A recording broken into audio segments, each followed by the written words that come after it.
I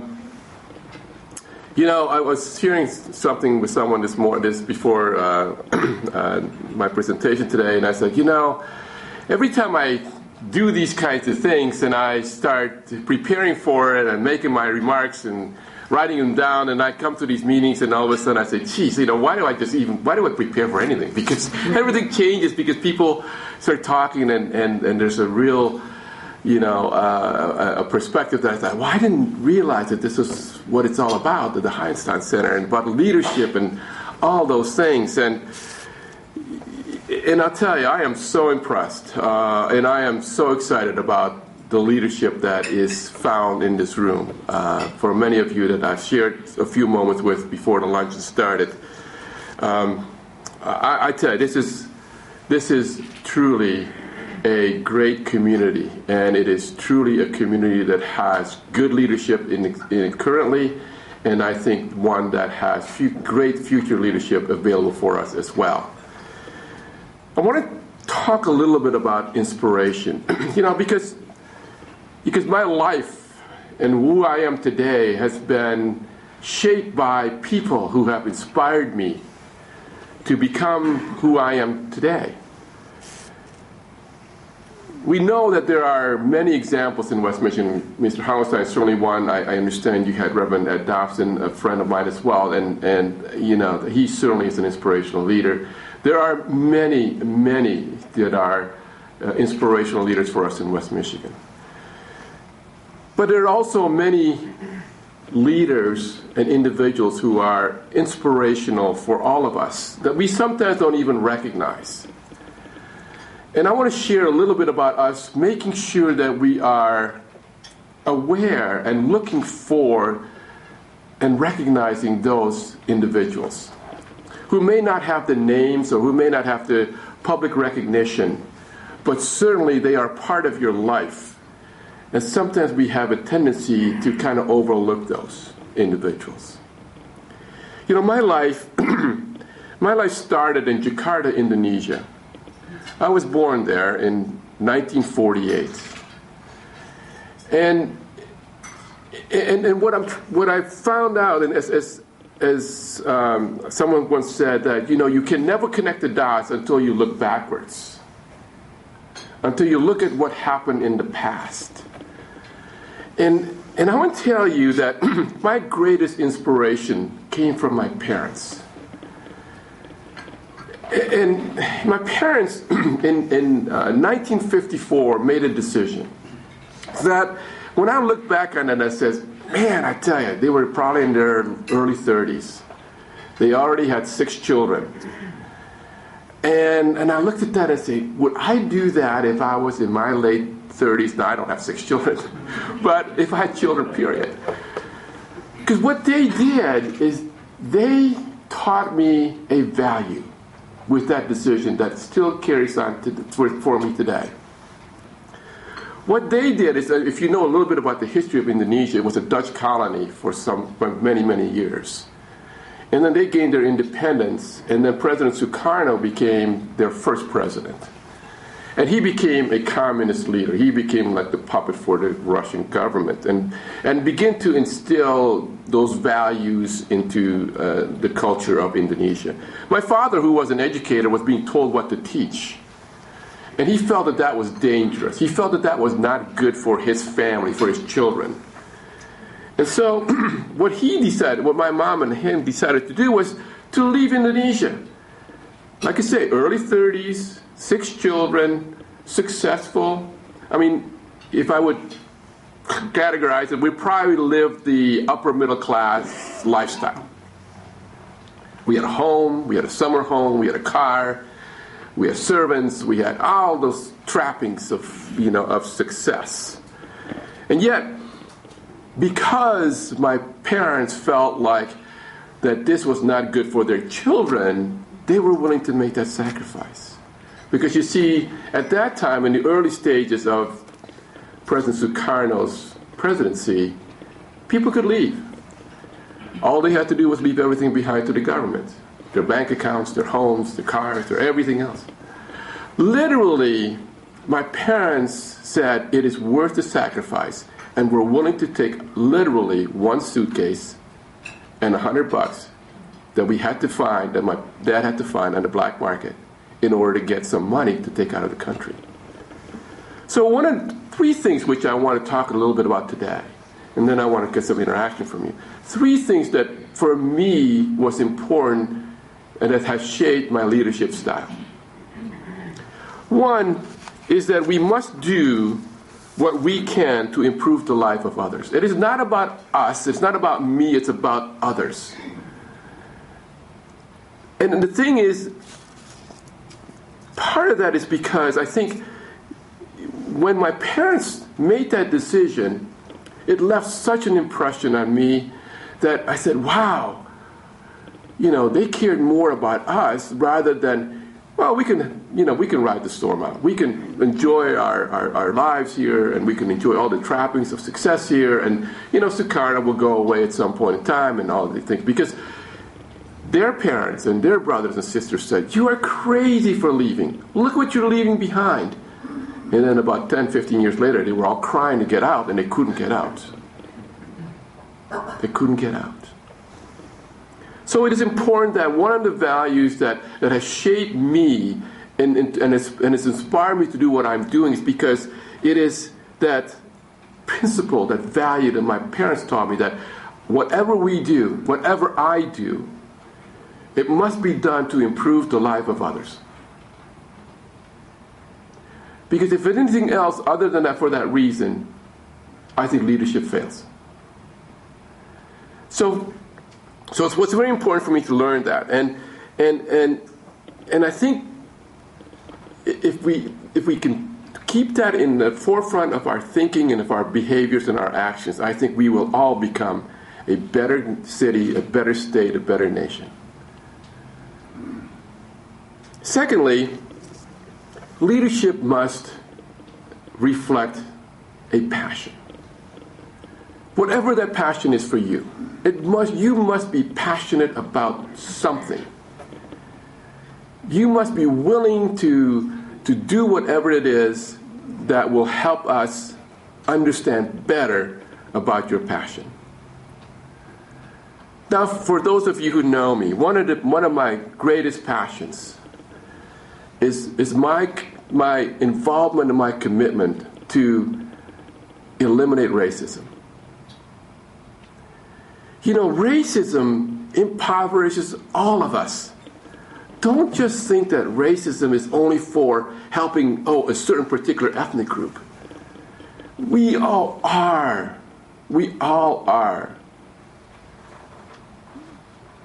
going to receive the effects of racism.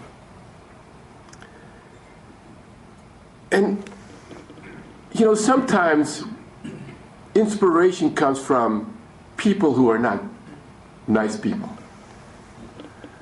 The inspiration for this, that I have for this passion to make sure that the world that I will leave behind for my children, for my grandchildren, will be less racist than what I found it when I came here.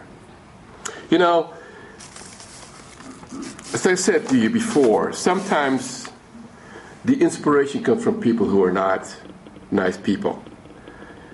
I remember my mom telling us that let me back up, from Indonesia, we fled Indonesia and we went to the Netherlands. Now, how many of you know a Chinese, Dutch-speaking individual? Ik kan Hollands spreken, yeah? But anyway, so she was telling me the story that when we arrived in the Netherlands, and then we went to church, when we walked in as a family and moved and sat in the pew where a white woman was seated, she got up and left to move to another pew. It is learning from being inspired by other folks. For example, in the 6th grade, when I first arrived in Grand Rapids, we arrived in Grand Rapids in January 1960. And I attended Baxter Christian School. My father was an educator. Some of you could probably relate to this. My father was an educator. We arrived on a Friday and he said, or on a Saturday, and he said, Monday you will be attending school. I'm thinking, how do I get to school? I don't even know how to speak English. But you will get there because you'll learn better when you get there. But one of my classmates said to me at that time and said, you are okay, but you have to watch out for those Negroes. 6th grade, Christian school.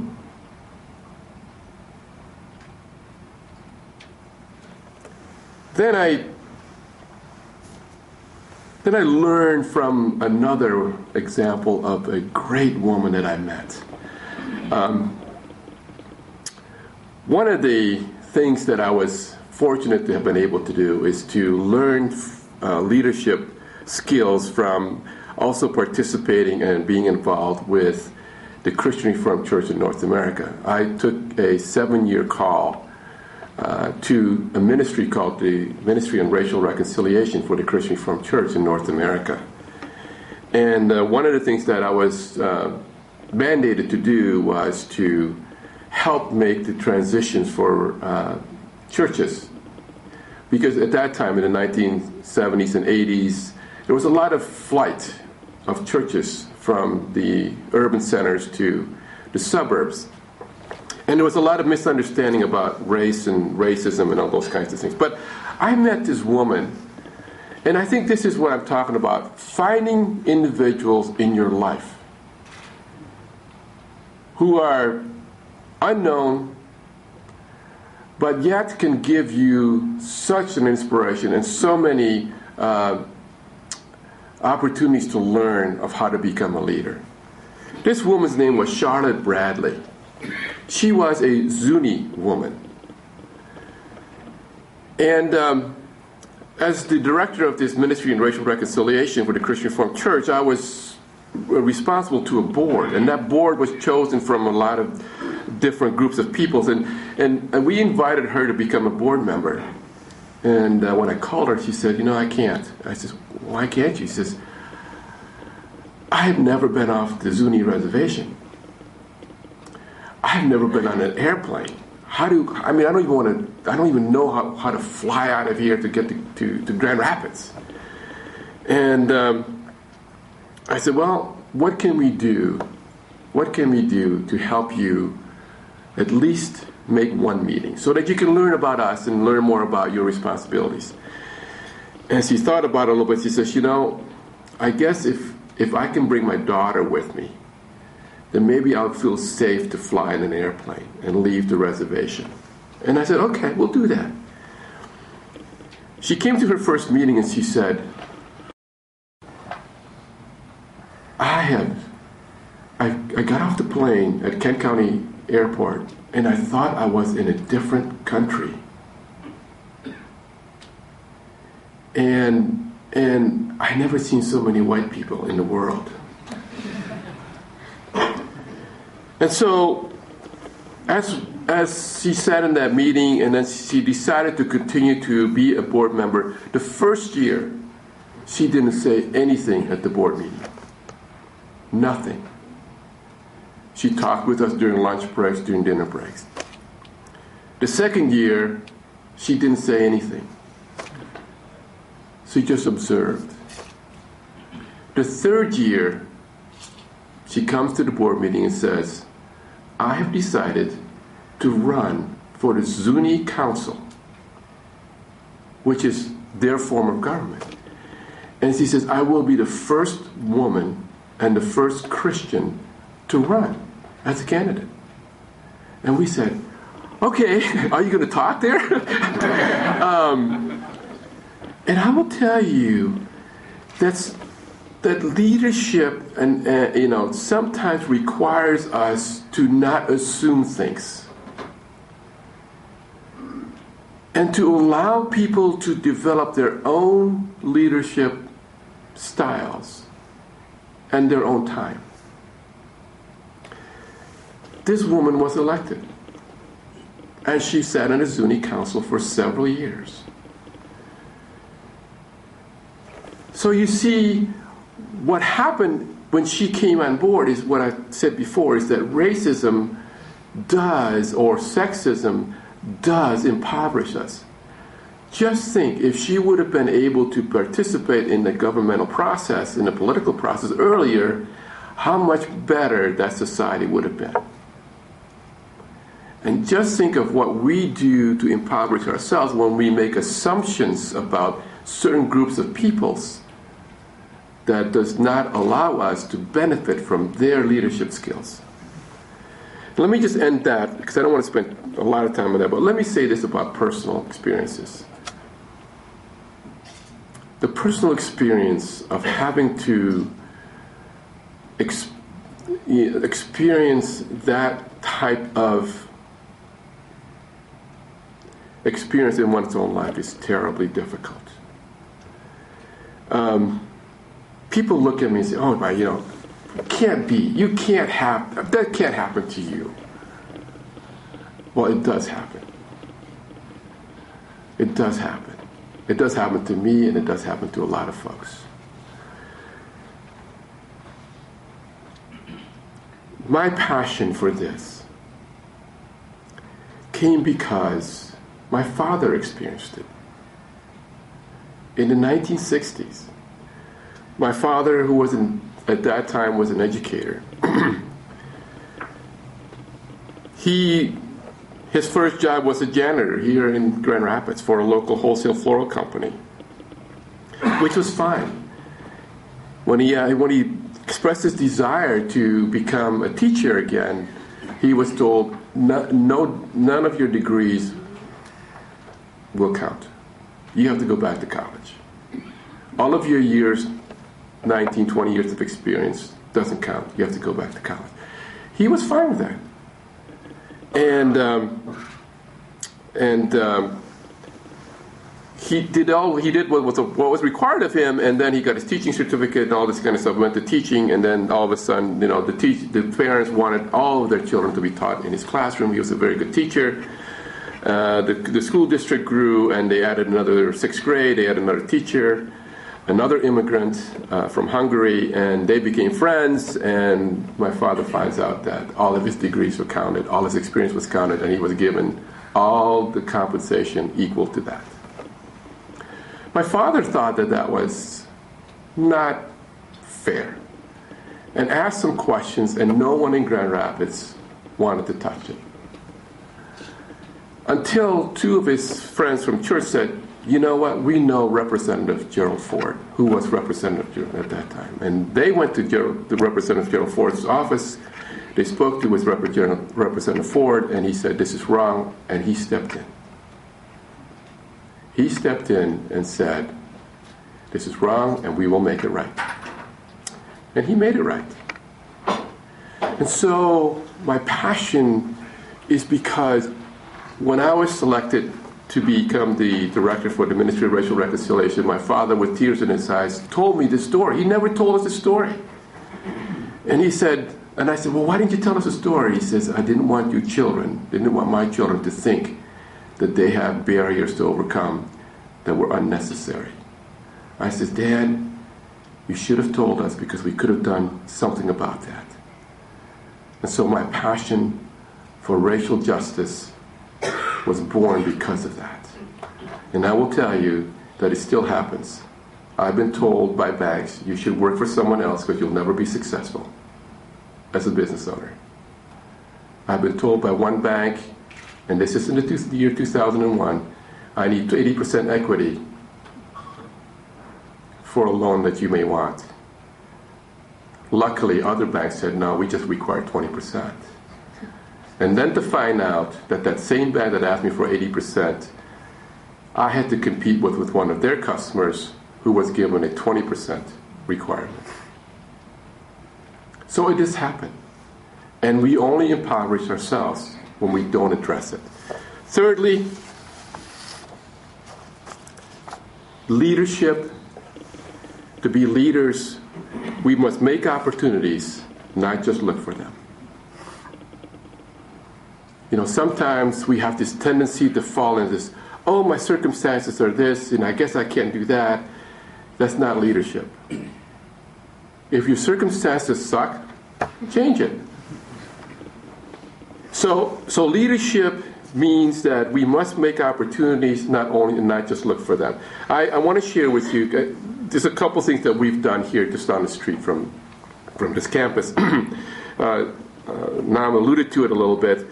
In 2006, we decided to buy the old Kindle Furniture Factory, which is just a half a mile west of the old bicycle factory where Grand Valley State University has a presence. And I received all kinds of phone calls that said, "Man, are you crazy? What's Eastern Floral doing in that neighborhood?" Those kinds of things. And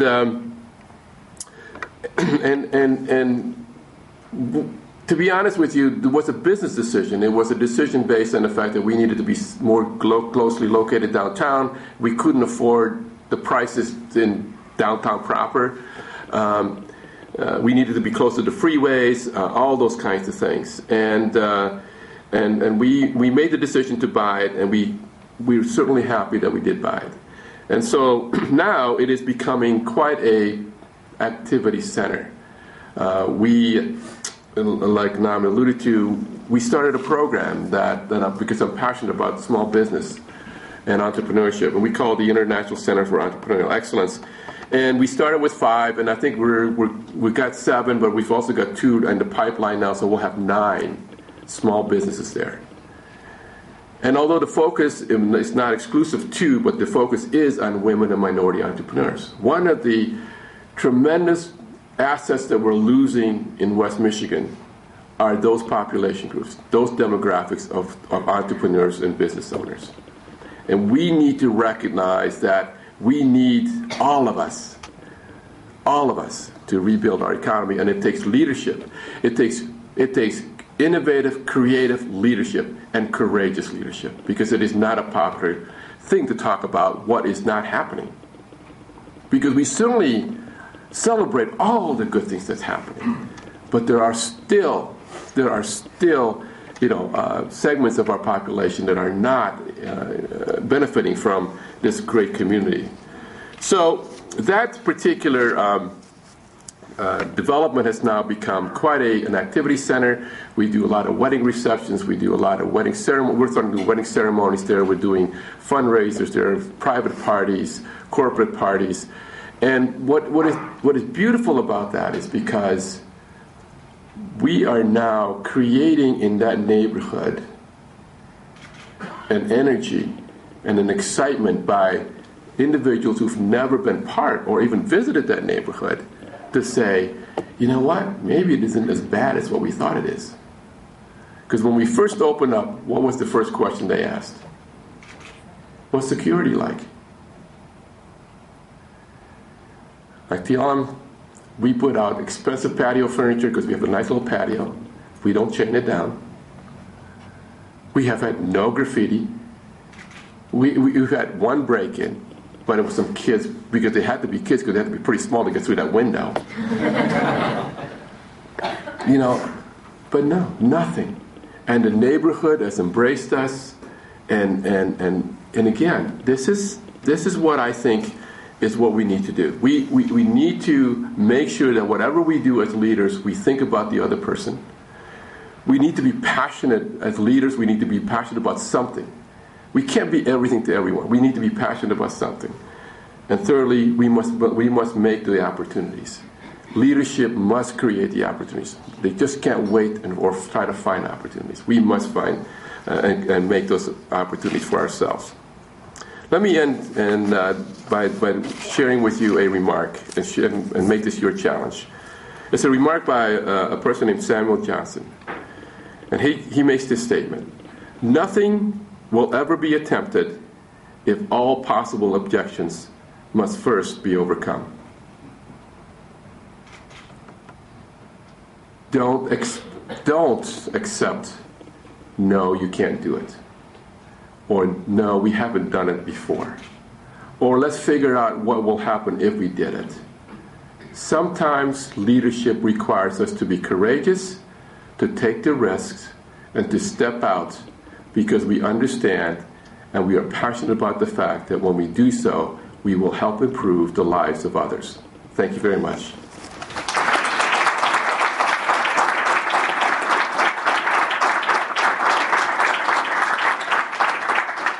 any questions, I certainly will try to answer those. Some of us have always been glad to remember that you went to Grand Valley.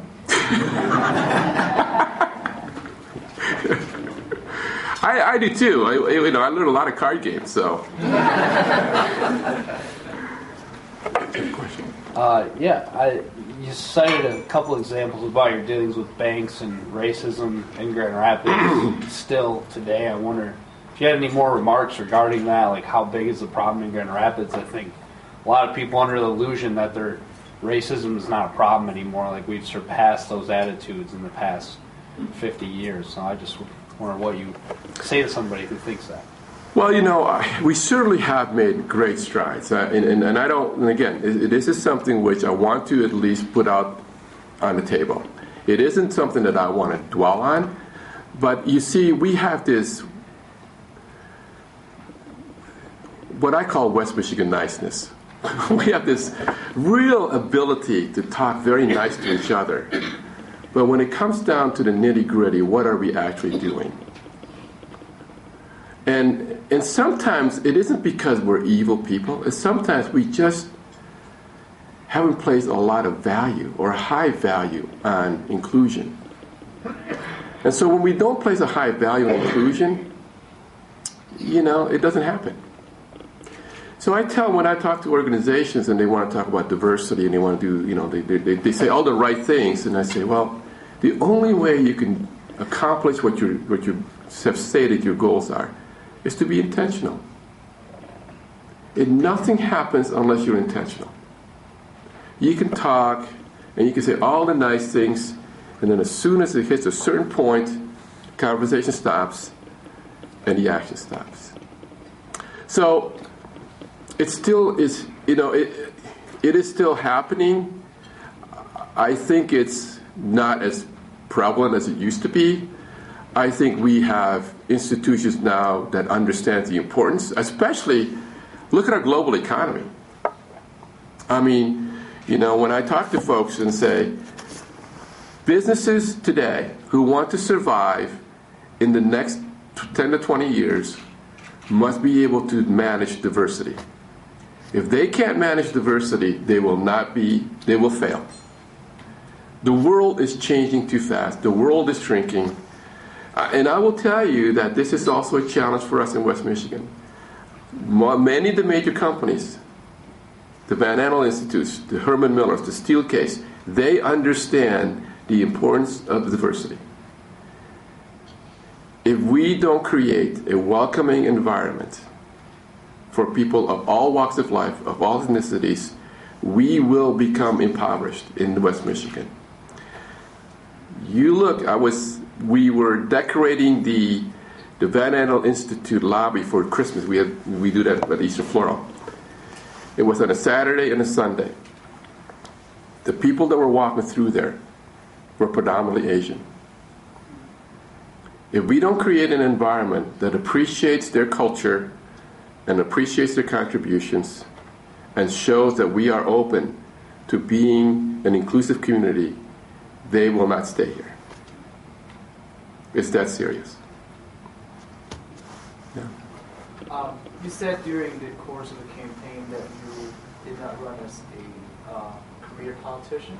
So what do you think would set yourself apart from, as a non-career politician, from the rest who pursue politics professionally? Well, when I made the decision to run for the political office, I did it because I was, again, as a leader, you must have some passion. You must be passionate about something. And there was two things that I wanted to accomplish. First of all, I wanted to win. Well, that didn't work.